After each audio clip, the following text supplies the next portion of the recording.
Channel में आप सभी का स्वागत है और मैं हूं आपके साथ भारती लूथी।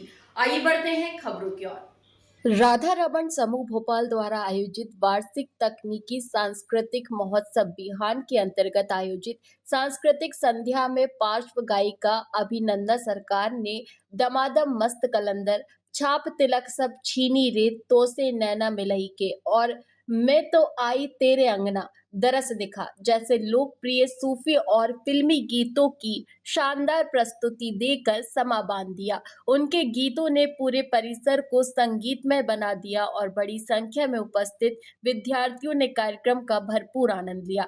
राधा रमन समूह परिसर रातीबड़ में आयोजित इस सांस्कृतिक संध्या में अभिनंदा सरकार ने एक से बढ़कर एक फिल्मी हिंदी और सूफी गीत प्रस्तुत किए। उनकी मधुर आवाज और भावपूर्ण प्रस्तुति पर विद्यार्थियों ने तालियों से उनका स्वागत किया। कार्यक्रम के दौरान पूरा परिसर उत्सव के माहौल में डूबा नजर आया। यह कार्यक्रम राधा रमन समूह के 3 दिवसीय वार्षिक महोत्सव बिहान के अंतर्गत आयोजित किया गया। महोत्सव में तकनीकी प्रतियोगिताएं, सांस्कृतिक कार्यक्रम और खेल गतिविधियां आयोजित की जा रही है, जिसमें प्रदेश के विभिन्न महाविद्यालयों के विद्यार्थी भाग ले रहे हैं।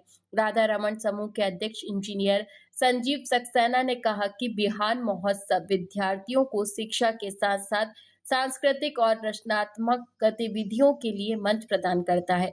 इस प्रकार के कार्यक्रम विद्यार्थियों के आत्मविश्वास और प्रतिभा को निखारने में महत्वपूर्ण भूमिका निभाते हैं। राधा रमन समूह के संचालक प्रोफेसर पी.के. लाहारी ने कहा कि शिक्षा के साथ साथ सांस्कृतिक और तकनीकी गतिविधियां विद्यार्थियों के व्यक्तित्व विकास के लिए अत्यंत आवश्यक है। बिहान महोत्सव विद्यार्थियों को अपनी प्रतिभा प्रदर्शित करने और नए अनुभव प्राप्त करने का अवसर प्रदान करता है। कार्यक्रम के अंत में पार्श्व गायिका अभिनंदा सरकार का स्मृति चिन्ह देकर सम्मान किया गया। महोत्सव के अंतर्गत विभिन्न प्रतियोगिताएं और कार्यक्रम आगामी दिनों में भी आयोजित किए जा रहे हैं। तो राधा रमन ग्रुप द्वारा आज वार्षिकोत्सव मनाया जा रहा है। अभिनव सरकार मौजूद है, क्या संदेश? सर, ये संदेश ये है कि हमारा तो ये प्रोग्राम 21वां वर्ष है हमारा राधा रमन में बिहान का, और हम चाहते हैं कि बच्चों के अंदर चौमुखी विकास तभी हो सकता है जब उनके अंदर सांस्कृतिक और तकनीकी के साथ में और स्पोर्ट्स, ये तीनों चीजें एक साथ डेवलप हों। तो हम लोग चाहते हैं कि हमारे बच्चों के अंदर ये तीनों प्रतिभाएं हों, और इन प्रतिभाओं के लिए हम ये वार्षिक उत्सव जो है हर वर्ष मनाते हैं। तो संगीत के माध्यम से बच्चों का जो मन को फ्रेश करने का काम करते, वास्तव में कहानी अब ये तो कहा जा सकता है, लेकिन हाँ, संगीत एक ऐसी विधा है जिसमें हम सभी लोगों को ये पता चल जाता है कि हम अपने आप को एक आध्यात्म की तरफ और एक शांति की तरफ ले जा सकते हैं। संगीत हमको बहुत सारी ऐसी चीजें देता है जिससे हम अपनी प्रतिभा को उजागर करने के लिए हम अपने आप को प्रदर्शित कर देते हैं, उपस्थित कर देते हैं वहाँ पर। तो क्या संदेश देंगे जैसे छात्रों को? मैं छात्रों को संदेश देना चाहता हूँ कि आप पढ़ाई के साथ साथ अपने आप को चौमुखी विकास करें, क्योंकि जो आज का जनरेशन है, जेन जी जनरेशन जिसको बोलते हैं, वो मोबाइल आधारित हो गई है। वो अपना बहुत महत्वपूर्ण समय जो मोबाइल में व्यतीत करती है। हम ये सभी लोगों के युवाओं से बोलता हूँ कि आप लोग अपने हर चीज़ का विकास करें, क्योंकि संगीत और स्पर्धा और तकनीकी तीनों का विकास बराबर मात्रा में होना चाहिए, तभी एक छात्र का चौमुखी विकास हो सकता है।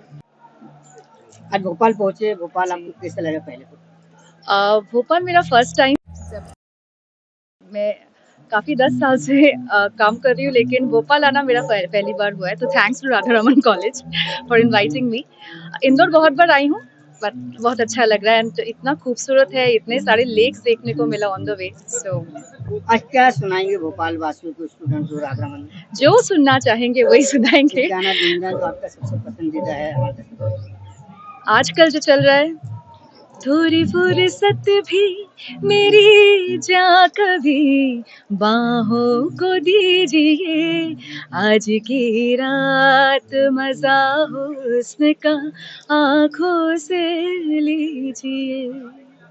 आपने ये आपके यंगस्टर को क्या कहना चाहेंगे म्यूजिक के बारे में?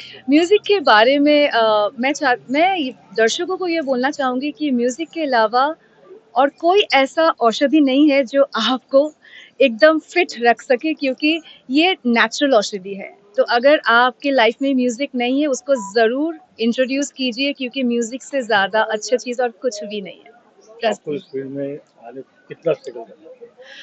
एक्चुअली मैं इस फील्ड में आने ही नहीं वाली थी क्योंकि मैंने एमबीए किया हुआ है, सो मैं जॉब लेके मुंबई आई थी। फिर उसके बाद अचानक से पता नहीं लाइफ में कैसा मोड़ ले लिया कि मैं एक reality show MTV rock on करके एक रियलिटी शो वो जीत गई थी। तो उसके बाद से मुझे लगा कि हाँ, म्यूजिक भी कर सकते हैं। तो स्ट्रगल मैं नहीं बोलूँगी, it was a beautiful journey, तो मुझे स्ट्रगल तो कभी लगा ही नहीं। मैं हर एक पड़ाव को बहुत अच्छे से एंजॉय किया है एंड अभी भी एंजॉय कर रही हूँ। और ये म्यूजिक लाइन ऐसा है कि स्ट्रगल आपके एंड तक है, आपको उस जगह मुकाम तक बने रहने के लिए तो स्ट्रगल करना ही पड़ता है, तो ये हर काम में है। तो इस क्लासिकल और इसमें क्या डिफरेंस है?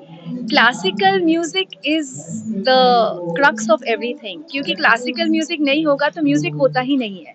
जैसे हर चीज का एक होता है ना, जैसे आप एक बिल्डिंग भी बनाते हैं तो उसका फाउंडेशन करना पड़ता है, तो classical music is the foundation of music. अगर वो नहीं होगा तो म्यूजिक हो नहीं सकता है।